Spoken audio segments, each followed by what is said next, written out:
তো যেটা পড়বো এই ভিডিওতে, এটা হচ্ছে 6th ভিডিও, আয়নিক কম্পাউন্ড সম্বন্ধে পড়বো। আর আয়নিক কম্পাউন্ড পড়তে গেলে প্রথমে তো আমাদেরকে পড়তে হবে আয়ন্স। কি পড়বো প্রথমে? আয়ন্স। So what are আয়ন্স? Ions are the charged species, charged chemical species, charged chemical species made from atoms. ওকে, তো যে কোনো অ্যাটম থেকে আয়ন তৈরি হতে পারে যদি অ্যাটমের ওপর চার্জ তৈরি হয়, সেটাকে আমরা অ্যাটম বলি। তো atom can be, ions can be of two types. Ions can be of two types. একটা হচ্ছে ক্যাটায়ন, আর একটা হচ্ছে অ্যানায়ন। আশা করি সবাই জানো যে অ্যানায়নটা হচ্ছে নেগেটিভ চার্জ আর ক্যাটায়নটা হচ্ছে positive charge. So cation is your positively charged ion, anion is your negatively charged ion. তো এবার আমরা দেখব ক্যাটায়ন কিভাবে তৈরি হয়, অ্যানায়ন কিভাবে তৈরি হয়। When does cation get into form, আর অ্যানায়ন কিভাবে তৈরি হয়, দুটোই দেখব। তো ক্যাটায়ন আর অ্যানায়ন কিভাবে তৈরি হয় এটা জানার জন্য ফার্স্টলি তোমাদেরকে জানতে হবে যে what is a atom build of. Atom কি দিয়ে তৈরি হয়? একটা অ্যাটমের মধ্যে থাকে sub atomic particles. Sub atomic particles গুলো হচ্ছে ইলেকট্রন, 2 হচ্ছে প্রোটন, 3 হচ্ছে নিউট্রন। আশা করি সবাই জানো যে প্রোটন আর নিউট্রনটা নিউক্লিয়াসের মধ্যে প্রেজেন্ট থাকে, মানে এটা নিউক্লিয়াসের মধ্যে থাকে। আর electron just revolves around nucleus. ও নিউক্লিয়াসের চারদিকে গোল গোল করে ঘুরতে থাকে, যেমন পৃথিবী সূর্যের চারিদিকে ঘুরতে থাকে। সো অ্যাটমের মধ্যে এই 3টা জিনিস থাকে। ঠিক আছে, এবার আসছি একটু ক্লাস 9-এর পোর্শনে, স্ট্রাকচার অফ অ্যাটম। স্ট্রাকচারটা কেমন হয়? এখানে নিউক্লিয়াস, চারদিকে ইলেকট্রন রোটেট করছে বা রিভলভ করছে, আমরা বলতে পারি। চারদিকে ইলেকট্রন ঘুরে বেড়াচ্ছে, ছুটে বেড়াচ্ছে, দৌড়ে বেড়াচ্ছে।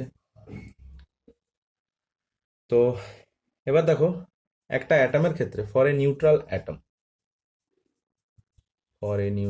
Atom number of electron, E minus দিয়ে ইলেকট্রন লিখলাম, equals to number of P মানে হচ্ছে প্রোটন।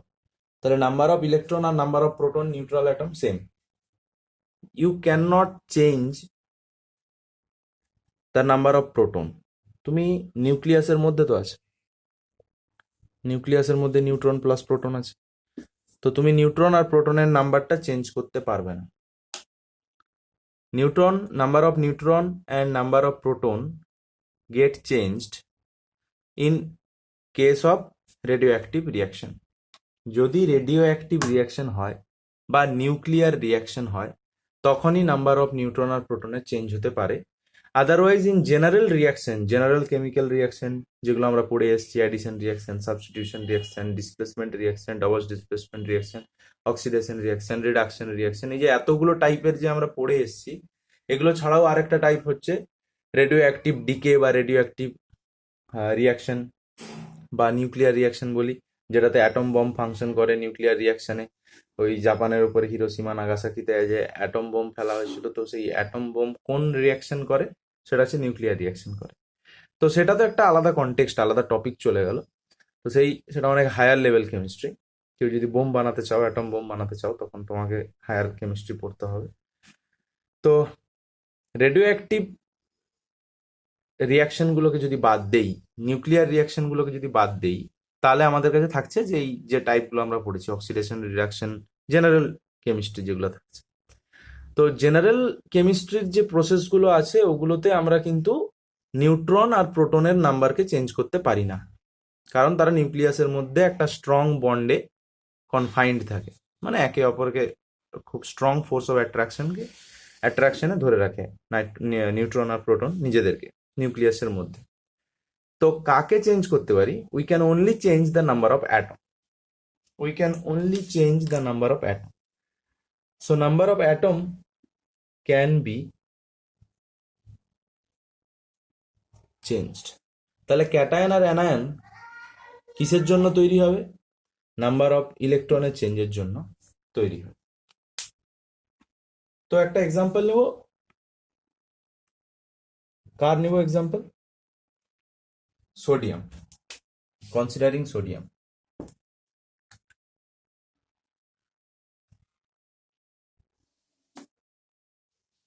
Considering sodium. সোডিয়ামের হচ্ছে atomic number 11। So number of electron শুধু ই লিখছি, ঠিক আছে, 11টা। পি কটা? তাহলে 11টা। আমরা জানি যে number of atomic number is equals to number of electron or number of proton present, and number of electron and number of proton are present in a neutral atom is same. তাহলে যদি সোডিয়ামের atomic number 11 হয়, তাহলে তার মধ্যে ইলেকট্রনও 11টা আছে আর প্রোটনও 11টাই আছে। তো ইলেকট্রনিক কনফিগারেশনটা এর কেমন? ইলেকট্রনিক কনফিগারেশন হচ্ছে ফার্স্ট সেলে 2টো, তারপরটায় 8টা, তারপরটা 1টা। So in K shell there is 2 electron, L সেলে 8টা, এম সেলে 1টা। সো সোডিয়াম যদি একটা ইলেকট্রন রিলিজ করে, যদি ছেড়ে দেয়, তাহলে তার কাছে তখন কি থাকবে? 2,8। একটা ইলেকট্রন যদি সে রিলিজ করে, তাহলে তার কাছে কটা থাকবে? 8টা আর 2টো। 8টা এল সেলে থাকবে, 2টো কে সেলে থাকবে, তো টোটাল 10টা থাকছে, 10টা ইলেকট্রন। সে একটা ইলেকট্রন লুজ করছে, ছেড়ে দিচ্ছে। এটা ছাড়লো কেন? কি দরকার তার ছাড়া? To get stable electronic configuration. একটা স্টেবল ইলেকট্রনিক কনফিগারেশন পাওয়ার জন্য সে একটা ইলেকট্রন ছাড়তে পারে। তো একটা ইলেকট্রন ছাড়ার পর তাহলে কি হচ্ছে? আমাদের যে প্রথমে যে স্ট্যাটাসটা ছিল, সেই স্ট্যাটাসটা কি? হট শেপ স্ট্যাটাস না? ইলেকট্রন 11টা, প্রোটন হচ্ছে 11টা। এটা হচ্ছে প্রথমে ছিল। আচ্ছা, তো টু গেইন স্টেবিলিটি একটা ইলেকট্রন ছেড়েছে, তো number of electron now present is equals to 11 - 1 is equals to 10। 10টা এখন ইলেকট্রন আছে। প্রোটন কটা আছে? প্রোটন তো 11টাই আছে। তো এবার আমরা সবাই জানি যে ইলেকট্রন হচ্ছে নেগেটিভ চার্জ, প্রোটন হচ্ছে পজিটিভলি চার্জড। তাহলে ইলেকট্রন চার্জ কটা? নেগেটিভ চার্জ 10টা, পজিটিভ চার্জ কটা? 11টা। 11টা পজিটিভ চার্জ, 10টা নেগেটিভ চার্জ। তাহলে আলটিমেটলি সোডিয়ামের উপর কোন চার্জটা থাকবে? Plus. Because 10 negative charge neutralize 10 positive charge, only 1 positive charge remain intact, যেটা পিওর পজিটিভ চার্জ, যেটাকে নিউট্রাল করার জন্য, যেটাকে মিনিমাইজ করার জন্য কোনো নেগেটিভ চার্জ নেই, কারণ একটা ইলেকট্রন কমে গিয়েছে। তাই এটা হচ্ছে Na+। সো আমি এখানে একটা ক্যাটায়নের ফরমেশন দেখালাম, যেখানে দেখালাম যে একটা ক্যাটায়ন কিভাবে তৈরি হয়। এরপরে যাচ্ছি আমি আরো একটা এক্সাম্পল নিব ক্লোরিনের, যেখানে অ্যানায়ন কিভাবে তৈরি হয় আর অ্যানায়নের চার্জটা কিভাবে আমরা, কতটা চার্জ হচ্ছে সেটা কিভাবে ডিটারমাইন করব সেটা শিখাবো। ক্লোরিনকে কনসিডার করছি। ক্লোরিনের ইলেকট্রন হচ্ছে 17টা, প্রোটন হচ্ছে 17টা। বলাই বাহুল্য যে এর অ্যাটমিক নাম্বার হচ্ছে 17। তাহলে ইলেকট্রন হচ্ছে 17টা, প্রোটন হচ্ছে 17টা। তার ইলেকট্রনিক কনফিগারেশনটা দেখি 2, 8, 7। তো এখান এই যদি একটা ইলেকট্রন গেইন করে, 1 ইলেকট্রন যদি গেইন করে, গেইন করার পর তার ইলেকট্রনিক কনফিগারেশনটা কি হবে? 2, 8, 8। তো কে সেলেও 2টা, এল সেলেও 2টা, কে সেলে 2টো, এল সেলে 8টা, এম সেলে 8টা। তাহলে এটা একটা stable electronic configuration according to Bohr. Outer most শেলে যদি 8টা ইলেকট্রন থাকে তাহলে সেটা হচ্ছে স্টেবল হবে, যেগুলো ক্লাস 9-এ পড়েছে। Stable electronic configuration. আচ্ছা, একটু বোর্ডের বাইরে চলে গেছে, দেখে নাও। স্টেবল ইলেকট্রনিক কনফিগারেশন লিখেছি শুধু, ঠিক আছে। তো স্টেবল ইলেকট্রনিক কনফিগারেশন গেইন করার জন্য ক্লোরিন একটা ইলেকট্রন নিচ্ছে, গেইন করছে। তো আলটিমেটলি নেওয়ার আগে ছিল ইলেকট্রন 17টা, প্রোটন 17টা, এখন একটা ইলেকট্রন অ্যাড হয়েছে, তাহলে new number of electron is equals to 18 and the number of proton remain same 17। তাহলে 17টা পজিটিভ চার্জ আছে, 18টা নেগেটিভ চার্জ আছে। তো বুঝতেই পারছি একটা নেগেটিভ চার্জ এক্সেস আছে, তো ক্লোরিনের উপরে যে মাইনাসটা বসবে সেটা হচ্ছে minus, Na minus. So this are the formation of ion. এইভাবে ক্যাটায়ন আর অ্যানায়ন তৈরি হয়। এবার সেটা তো গেল, তো এবার ক্যাটায়ন হচ্ছে পজিটিভলি চার্জড, অ্যানায়ন হচ্ছে নেগেটিভলি চার্জড। তো এদের মধ্যে একটা ইলেকট্রোস্ট্যাটিক ফোর্স অফ অ্যাট্রাকশন কাজ করবে, আমরা ছোট থেকেই পড়েছি যে opposite charge attracts each other. তো এদের মধ্যে একটা ইলেকট্রোস্ট্যাটিক ফোর্স কাজ করবে, electrostatic force of attraction between two opposite charges। দুটো অপোজিট চার্জের মধ্যে একটা ইলেকট্রোস্ট্যাটিক ফোর্স অফ অ্যাট্রাকশন কাজ করবে, যার জন্য এখানে একটা কি তৈরি হবে, আয়নিক বন্ড তৈরি হবে। রিমেম্বার, ক্যাটায়ন আর অ্যানায়নের মধ্যে একটা আয়নিক বন্ড তৈরি হবে, that is due to the electrostatic force of attraction between two opposite charges. দুটো অপোজিট চার্জ হচ্ছে ক্যাটায়ন আর অ্যানায়ন, এদের মধ্যে একটা আয়নিক বন্ড তৈরি হবে। এবার আয়নিক বন্ড তো তৈরি হলো, তো আয়নিক বন্ডটা তৈরি হওয়ার পর কি তৈরি হলো, NaCl। আর NaCl গুলোকে আমরা কি বলি, আয়নিক কম্পাউন্ড, ঠিক আছে, আয়নিক কম্পাউন্ড। সো বেসিক্যালি যেটা আমরা দেখলাম যে ক্যাটায়ন যেগুলো, সেগুলো মেটালরাই হচ্ছে ক্যাটায়ন তৈরি করে। জেনারেলি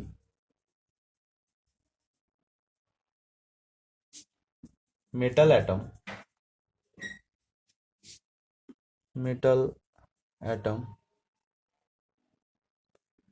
give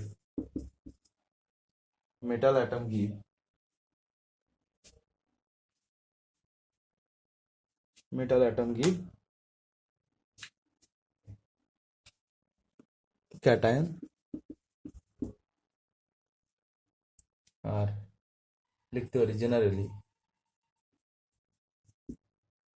নন মেটাল অ্যাটম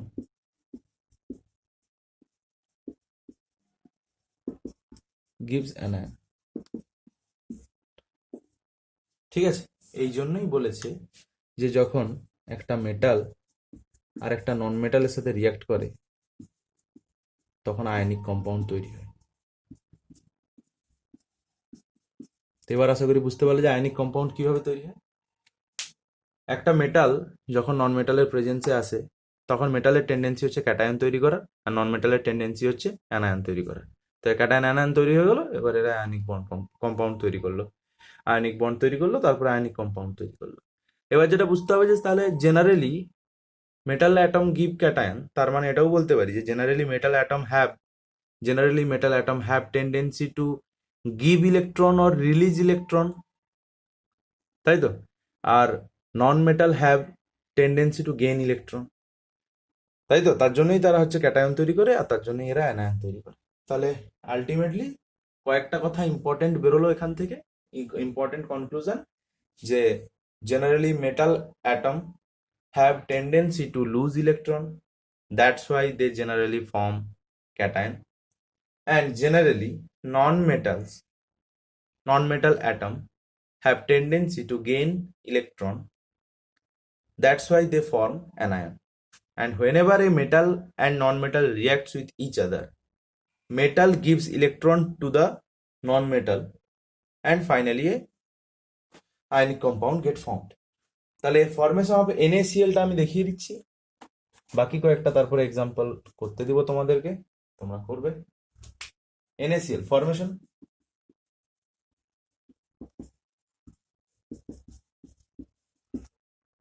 NaCl কিভাবে তৈরি হয় দেখাচ্ছি।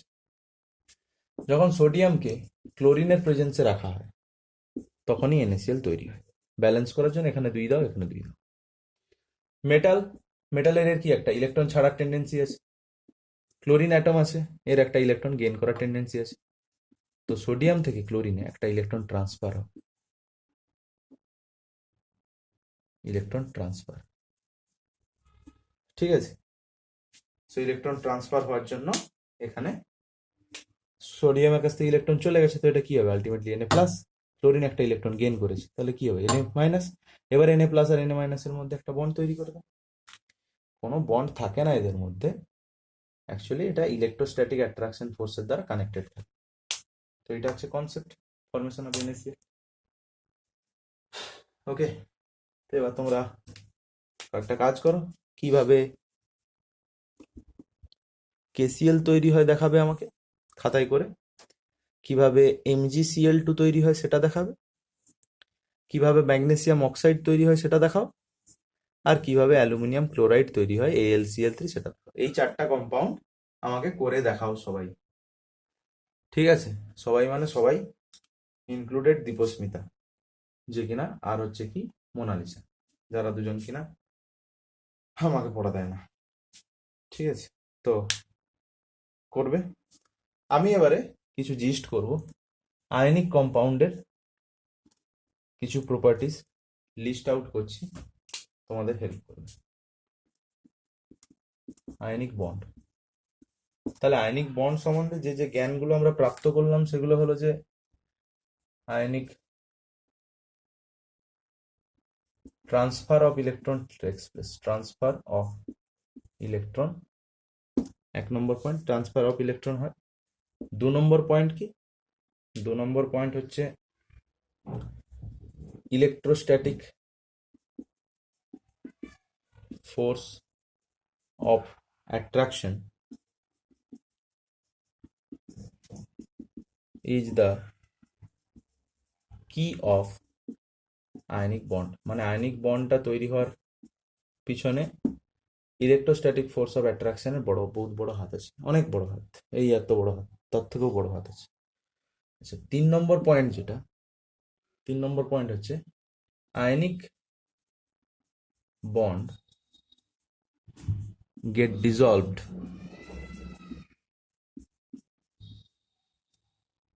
dissolved in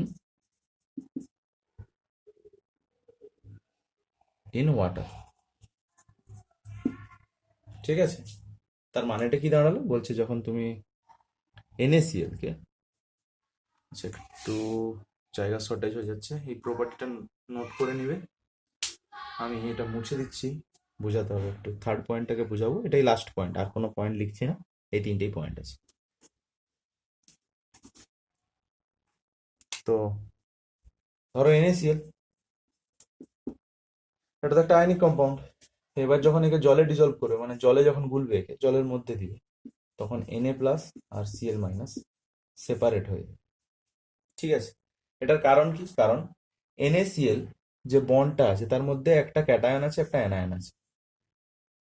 তো NaCl is polar, or we can say ionic compound আর পোলার। হ্যাঁ, এবার পোলার মানে কি সেটা যদি না জানো তাহলে বলবো যে পোলার মানে যার দুটো পোল আছে, দুটো দিক আছে, দুটো এন্ড আছে, যেমন বা আমাদের পৃথিবীর নর্থ পোল সাউথ পোল আছে, সেরকম ভাবে ঠিক আয়নিক কম্পাউন্ডের একদিকে পজিটিভ চার্জ, একদিকে নেগেটিভ চার্জ আছে। তো এই যে চার্জের সেপারেশন মানে আলাদা আলাদা ভাবে আছে, পজিটিভ চার্জ একদিকে, নেগেটিভ চার্জ একদিকে, এটাকে বলছে পোলার, দুটো পোল তৈরি করছে। তো এই দুটো পোলকে আমরা বলছি একটা পজিটিভ পোল, একটা নেগেটিভ পোল। তো যেহেতু এটা পোলার, তাহলে জলের মধ্যে ডিজলভ করবে, ঠিক আছে, কেন কেন পোলারটা জলে ডিজলভ করবে? তার কারণ জলও নিজে হচ্ছে পোলার। অক্সিজেন আছে, হাইড্রোজেন আছে, এই অক্সিজেনটা হচ্ছে হাইড্রোজেনের থেকে মোর ইলেকট্রোনেগেটিভ, তাহলে এর উপরে গ্রেটার নেগেটিভ চার্জ, এর উপরে এদের উপরে হাইড্রোজেন, দুটো হাইড্রোজেনের উপরে গ্রেটার পজিটিভ চার্জ। তাহলে পজিটিভ আর নেগেটিভ চার্জের যেখানেই সেপারেশন হচ্ছে তাকেই আমরা কি বলবো? পোলার। আর একটা পোলার কম্পাউন্ড, আয়নিক কম্পাউন্ড, পোলার কম্পাউন্ড হয়েছে কোথায় মিশার চেষ্টা করবে? পোলারে মিশবে। পোলার লাইকস পোলার, আর নন পোলার লাইকস নন পোলার, এটা মনে রাখো। ঠিক আছে, ক্লাস 12 এর সলিউশন একটা চ্যাপ্টার আছে, ক্লাস 12 এর সেকেন্ড চ্যাপ্টার, সেখানে বড় বড় করে এনসিইআরটি তে লেখা আছে পোলার লাইকস পোলার, তারপর লেখা আছে অ্যান্ড নন পোলার লাইকস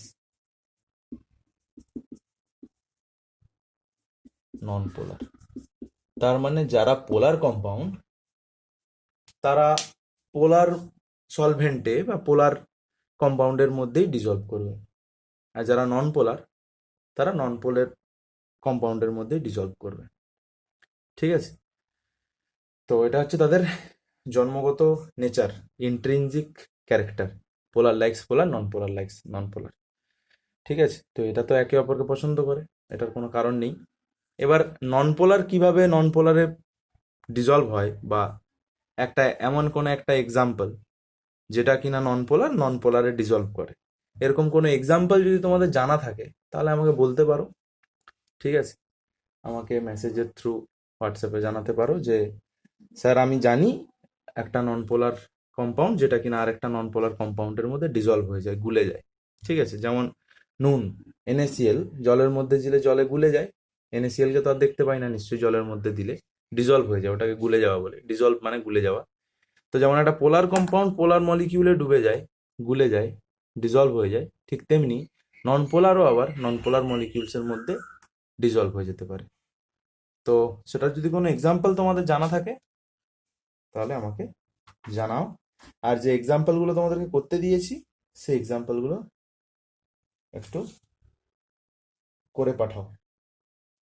তো নেক্সট ক্লাসে আমরা যেটা পড়বো, নেক্সট ভিডিওতে, ক্লাস তো একদিনেই হবে, সব সব রেকর্ডিং একদিনেই করছি, আয়নিক কম্পাউন্ডের প্রপার্টিস পড়বো।